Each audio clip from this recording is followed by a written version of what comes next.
Hi everyone, just a quick message before I start my video. Quite a number of you have said that there are some audio quality issues in some of my videos, and you're actually right, I agree with you. It's because I use a Samsung HMX200 camcorder and it has an inbuilt and quite poor quality microphone. So anyway, what I've done is I've created a GoFundMe campaign, which the link will be in the description. If you choose to donate £1, $1 or whatever, that will be really cool. There's absolutely no obligations whatsoever, and if you choose not to donate, that's also cool.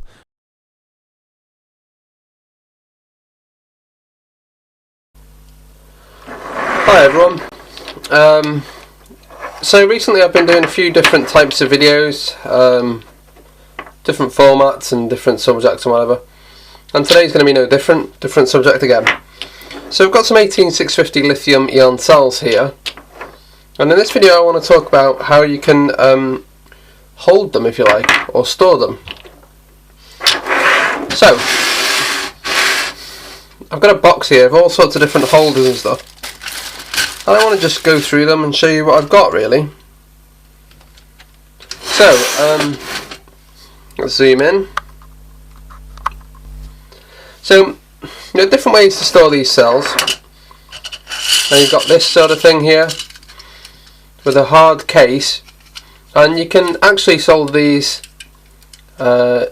solder them up. You can heat them up, solder wires to them and whatever, and they're pretty good. So you can parallel them together. You can use them in series, so from here to here, and then here to here, etc. You can do it that way. I'll just show you. They're pretty good quality, as you can see here, and the terminals actually touch correctly, unlike some of the other cheaper ones. So I might as well finish that off, I suppose.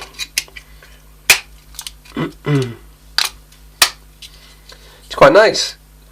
Holds them for you. That's a good quality solution, and you can either have 4 in parallel, or you can have series parallel, or series like I just mentioned.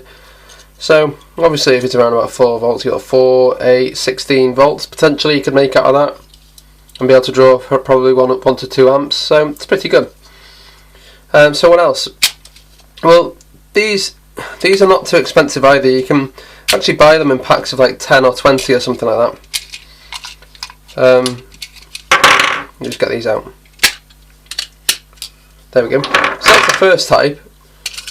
Now, and if I just show you the markings, it's Chinese. It says CB. There's a serial number there, if that helps. Basically, it's a 4-cell solid holder. It's not a wrap type. Let's have a look at the next one. So I've got a few of those. The next one is the same thing. Same thing, but only one. And you can buy these in different ways. You can have 2 together, 3 together. With these, of course, you can actually glue them together as you want.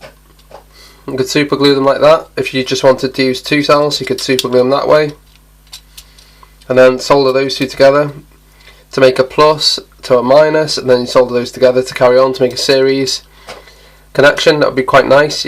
As you can see, they're well made, quite precise. So if you were to super glue those together, you'd see that they fit perfectly. Tolerances are very low, so yeah, it's good there. You can bend these and stuff. You can do whatever. So they're pretty good. And even if you just want one, which I have somewhere, I think I made an emergency battery charger or something like that for my phone. So they're quite good. You can just have one. I've got loads of those. These are the ones that I used to use, and you can see that I've glued them together pretty well. I glue them together with hot glue, but to be honest, these are not really my favourite ones. So these ones here, these are, hang on, let's see if I can get a cleaner one. No. So these are wrap cell holders, and these are thinner plastic and they're more flexible, but they wrap around the cell, so if you put it in, it's really hard to get them out. The other thing I found as well with this particular design is that they don't always contact very well. Personally, personally, I find these ones to be okay, but only if you don't intend on moving the cell. I mean, if you want to take cells in and out, don't go for these. They're not really very good for that. And like I said, these are not perfect in lots of ways. The contacts are not very good, but I mean they're okay for certain projects. But personally, I'd avoid these ones. They might be a little bit lighter, maybe.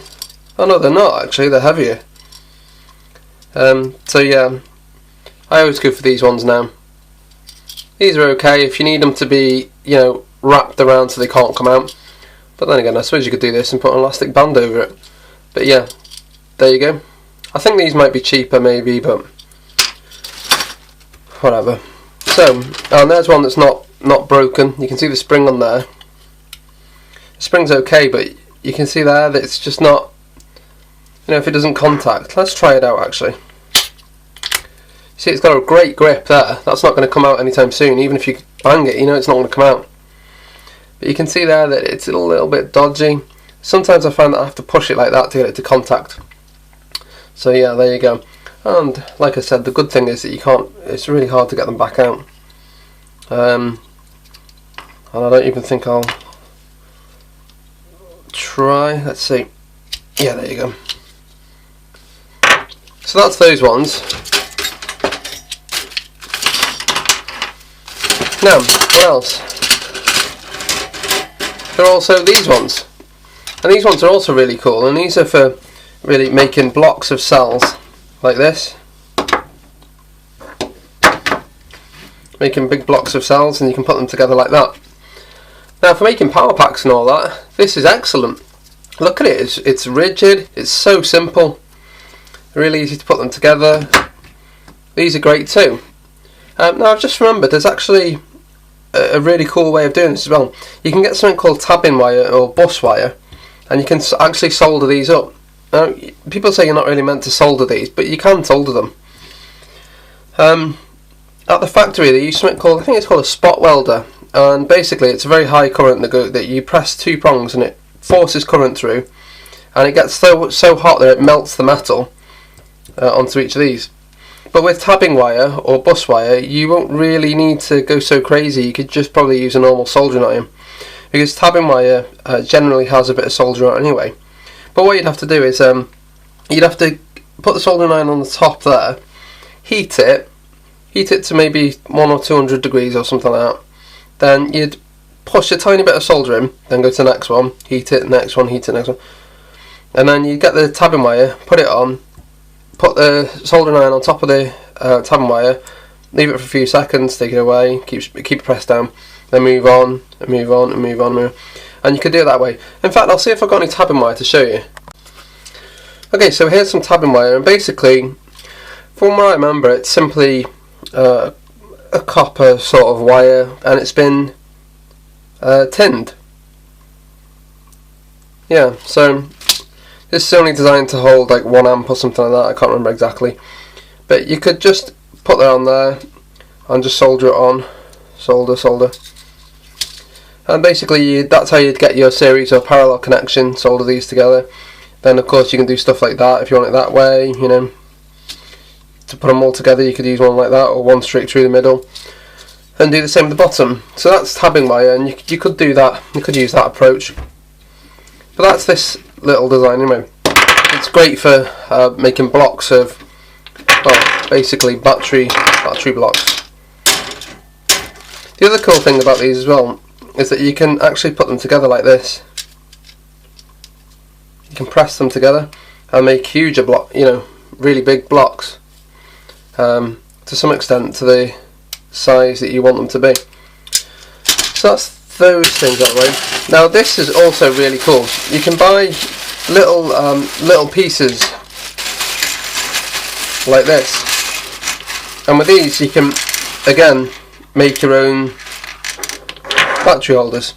So let's play about with this here. Let's have that one in there, and we'll do another one there. And now let's do the top of this thing. So we'll have it would look probably like that. And the last one like that. Okay, so now we have a thing for 3 cells, so 1, 2 and 3, and there's our little 3 cells. And again, you can tab that and tab across there or bus across it, and that would form your anode and cathode, which you'd use to power your circuit. So we would have a cool little battery bank just like that. Now you can actually do loads of other different things with this. I mean, with these you can come up with your own ideas and feel free to mess about. You could actually have another 3 on here or whatever. If you want a certain size, like you want a big bar that goes across here, you can do that too. So these are really cool. I wanted to make a battery pack actually with these that go in a big bar like this. Anyway, I'm going to show you one more cool thing. Let's just put these back. One more thing you can do with these, if you choose to, of course. I mean, it might not suit everybody. Let me just find it. You can make something like this, which is my lithium-ion charger. And what I've done is as you can see, I've made, well, not made actually, I've got 2 of these big ones here. Ground out the stoppers, glued them together, put them on a board, then drilled in some springs, and then, yeah, like I said, this forms my charger. So I can put them together like that. They're sprung. If I just put something on top of them, keep it pressed down, I can feed this with 3.6 volts or 4.2 or whatever, and basically charge them all up. And I've got a video for that. I'll have to post the link. But yeah, there you have it. All sorts of different types of 18650 cell holders for you to try out, and just thought it would be an interesting video. Thanks for watching. Bye.